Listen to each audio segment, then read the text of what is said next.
આજના વિડીયોમાં એવા ઉપયોગી આઈડિયા શેર કર્યા છે કે તમારા કામ પણ સરળ થશે, તમારી સમય, મહેનત અને સાથે તમારા પૈસા પણ બચશે। તો ચાલો વિડીયોને સ્ટાર્ટ કરીએ।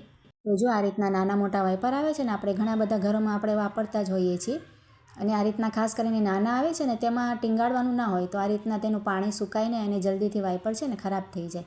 તો તેને ટીંગાડવા માટે આપણે શું કરાય, જો આનું આ રીતના ઢાંકણ જેવું ઉપર હોય ને તેને આપણે ખોલી લેવાનું અને ત્યાર પછી આપણે કોલ્ડ્રિંક્સની બોટલનું કોઈ પણ આપણી પાસે ઢાંકણ હોય ને થમ્સઅપનું, તે આપણે આ રીતે લગાવી શકાય જુઓ। અને તેને ટીંગાડવા માટે પણ તમારે શું કરવાનું, જો આ રીતે આપણે ઢાંકણમાં છે ને એક વચ્ચે હોલ કરી લેવાનું।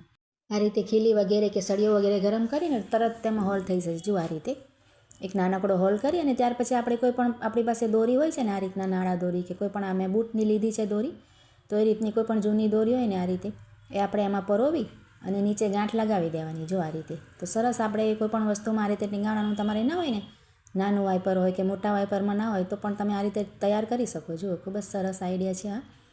અને ત્યાર પછી સરસ ગાંઠ લગાવી દેવાની, કઠણ ખુલે નહીં ને એ રીતે। અને આમાં ઢાંકણના બદલે આપણે આ ઢાંકણ પરોવી સરસ કઠણ જ પરોવાઈ જશે। જુઓ થોડુંક પ્રેસ કરીએ એટલે નીકળશે નહીં। હવે આપણે છે ને આ રીતે તેને ટીંગાડી શકાય, તેનું પાણી પણ નીતરી જશે અને ભીનાશ પણ ના રહે અને લાંબા સમય સુધી આપણી વાઇપર ખરાબ પણ ન થાય અને સુકાઈ પણ જાય। તો આ આઈડિયા સારો લાગે તો લાઈક જરૂર કરજો।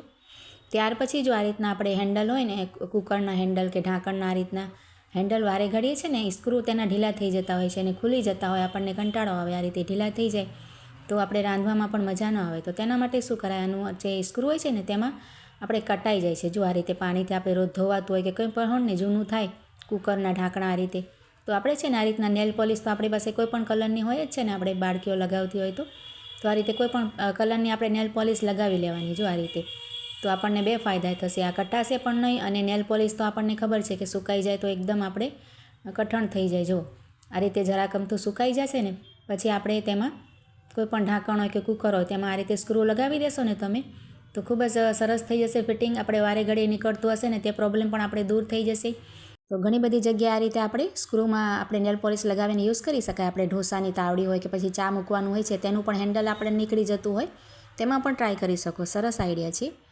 ત્યાર પછી જો આ રીતનું આપણે બ્રશ હોય છે ને એમાં પણ તમે જોયું હશે કે તેનું જે આ રીતના હેન્ડલ હોય ને તે પણ પ્લાસ્ટિકનું હોય, એટલે વારે વારે ધોવાતું હોય, આપણે તેલ લગાવતા હોઈએ પરેઠામાં કે કોઈ પણ વસ્તુમાં, તો આ રીતે તેની ઉપર પણ આપણે નેલ પોલિશ લગાવી લેવાય। જો આપણે નીકળી જતું હોય ને, જૂનું થઈ જાય એટલે નીકળતા જ હોય, આપણે વાસણ માનતા હોઈએ તો આ રીતે તેમાં પણ તમે નેલ પોલિશની એક કોટિંગ કરી લેશો ને તો તે પણ સુકાઈને સરસ આપણે કઠણ થઈ જશે। અને આ રીતે લગાવી અને એમાં આપણે પરોવી દેવાનું। જુઓ તો આપણું બ્રશ પણ લાંબા સમય સુધી ટકી રહેશે અને આ હેન્ડલ આપણને નીકળશે પણ નહીં। જુઓ ખૂબ જ સરસ ટીપ છે બંને, તો બંનેમાં ઉપયોગ થઈ શકે। જુઓ ખૂબ જ સરસ આઈડિયા છે, ટ્રાય કરીને જરૂરથી જોજો। ત્યાર પછી જો હમણાં શિયાળો છે તો આપણને શરદી ખૂબ થઈ જતી હોય છે અને તેના કારણે આપણે છે ને કાનમાં પણ આપણને પ્રોબ્લેમ થતી હોય, દુખાવો થાય કે સણકાવો પડે, તો તેના માટે તમને હું સરસ એક ટિપ્સ બતાવું છું। આપણે શું કરવાનું, આ રીતનું રૂનું હોય ને નાનો, આપણે આ રીતે નાનકડો રૂ લઈ લેવાનું અને આ રીતે આપણી પાસે વિક્સ બામ તો ઘરમાં જુઓ શરદી થાય એટલે રાખીએ જ છીએ, તે આપણે લઈ લેવાની અને આ રીતે થોડીક આંગળીમાં બામ લઈ અને આપણે રૂના ઉપર સરસ લગાવી દેવાની। આ રીતે જુઓ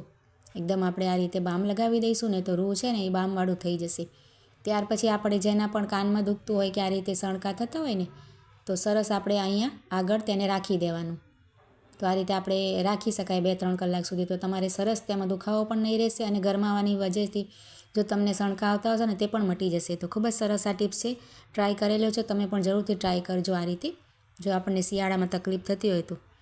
ત્યાર પછી જો આ રીતના આપણે જે છાશ વલોવાના હોય છે ને તેના પણ હેન્ડલ તમે જોયું હશે કે નીકળી જતા હોય છે, આ રીતે જૂના થાય ને તો માંજવા બેસીએ તો તેના માટે છે ને આ રીતની પ્લાસ્ટિકની નાની પોચી હોય ને કોથળી તે લઈ લેવાની અને તેને કટ કરી કાતરની મદદથી એક નાનકડો આ રીતે કટકો જ આપણે કટ કરવાનો છે અને ત્યાર પછી તેનું જે આ હોય છે ને હેન્ડલ જેવું તેની ઉપર આપણે વીંટાળી દેવાનું સરસ। જો આ રીતે આપણે જરાક કઠણ હાથે કરશું ને તો ખુલે નહીં અને સરસ તેનું કવર થઈ જાય। જુઓ ભાગ છે ને તેનું, અને આ રીતે થઈ જાય એટલે આપણે તેનું જે છે ને બંધ કરવાનું તે આપણે સરસ ઢાંકી દેશો ને તમે તો એકદમ કઠણ થઈ જશે। તમારે કેટલું પણ જૂનું થશે ને તો પણ આ પાછો નીકળશે નહીં। જુઓ ખૂબ જ સરસ આઈડિયા છે, તમે ટ્રાય કરીને જોજો અને સારો લાગે તો લાઈક કરજો।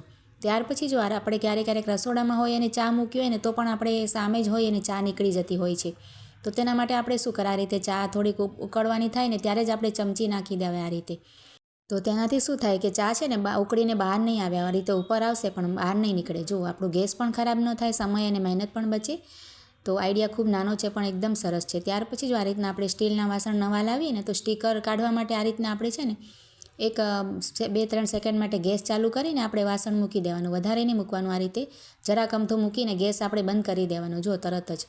અને ત્યાર પછી કોઈ પણ છરી કે ચમચી આપણે આ રીતે ધારવાળી હોય ને તેનાથી તમે આ રીતે ઊંચું કરશો ને તો તમારે તરત જ નીકળી જશે. આ રીતે જુઓ, વાર નહીં લાગે. આ રીતે આપણે સ્ટીકર કાઢી શકાય સ્ટીલના વાસણોમાં કે એલ્યુમિનિયમના વાસણોમાં. ખૂબ જ સરસ આઈડિયા છે. ત્યાર પછી આપણે ધોઈ નાખવાનું. તો આજના આઈડિયા સારા લાગ્યા તો લાઇક કમેન્ટ જરૂરથી કરજો.